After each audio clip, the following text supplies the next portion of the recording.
Ćao! Bukić, Bukić. Bakić, Bakić. Kako je? ti? Pa bio S sam... obzirom na korona krizu morali smo prekinuti sa nastavom. Tjedan i pol, 2 tjedna nismo imali nastavu, ali nismo htjeli izgubiti polaznike jer su bili zbilja motivirani za dolazak i zapravo smo kontaktirali onda partnere i u suradnji sa njima motivirali ih da se priključe na online nastavu. GRS je zbilja napravio tu veliku stvar da je otišao i u njihove domove, pomogao im instalirati to. Mi smo s druge strane napravili neke video tutoriale za njih na koji način se skine aplikacija, instalira na mobitel i slično. I kad smo krenuli, zapravo smo imali još veću polaznost nego kad smo bili u učionici. A s druge strane, krenuli smo i sa kulturološkom radionicom. Znači, kad nešto tražite, kad se zapošljavate ili imate pitanje o radnim odnosima, potražite ih u Zakonu o radu ili nekom tumačenju koje je jednostavnije. Znači, kulturološke radionice su zapravo predviđene da pripreme naše polaznike za svijet rada u Hrvatskoj. U smislu postavljanja ciljeva, upravljanja svojim vremenom, kako bi lakše zapravo na neki način pristupili samom traženju posla, pripremi i slično. I nakon toga smo imali radionice pisanja životopisa, motivacijskog pisma i prošli smo glavna pitanja koja obično se nekako cirkuliraju na intervjuima za posao i onda smo to igrali uloge. Bilo je puno polaznika koji su doma u svojim državama imali velikog radnog iskustva, dugogodišnjeg radnog iskustva koji su i završili fakultete i određene škole. Na recepciji u hotelu, kuhar sezonski, slastičar, isto može sezonski raditi.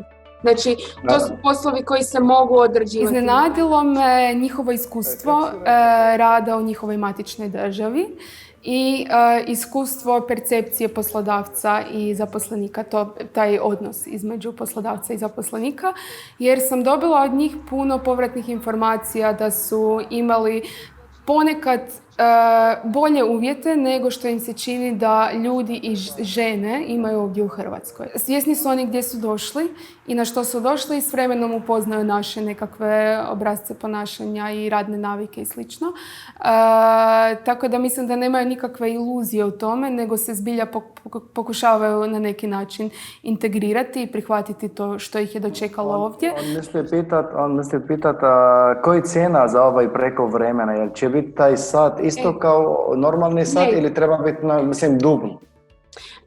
Ne znam, mislim da to poslodavac sam uređuje u ugovoru o radu, znači upisuje da koliko se više plaća prekovremeni rad. Ali mora se prekovremeni rad se više plaća, da. Što se tiče samog njihovog ulaska na tržište rada, mislim da je i trenutno i da će i dalje ostati jezik najveći problem. Sve ostalo, s obzirom na njihovu upornost i marljivost i sposobnost, uopće nemam nikakve sumnje. Mislim da je tu možda dosta bi trebalo senzibilizacije raditi i sa poslodavcima, da kad imaju nekoga koji im dolazi na intervju za posao, a azilant je ili izbjeglica, da ipak imaju nekakvog razumijevanja s te jezične perspektive i da ih se na taj način kroz razgovor jednostavno potiče da što više razgovaraju. Eto, mislim da je zbilja to jedina i najveća prepreka. Poštovani, kako si rekla, ovim putem javila se na oglas. Došla sam iz Sirije, iz Alepa u Hrvatskoj. Dobila sam tu azil u 2017. godina. Diplomirala sam arhitekturi u Alepski fakultet. Govorim 3 jezika, ali ne perfektno. Arapski, hrvatski, engleski. Odgovorna sam osoba i ambiciozna. Imam vozačku dozvolu.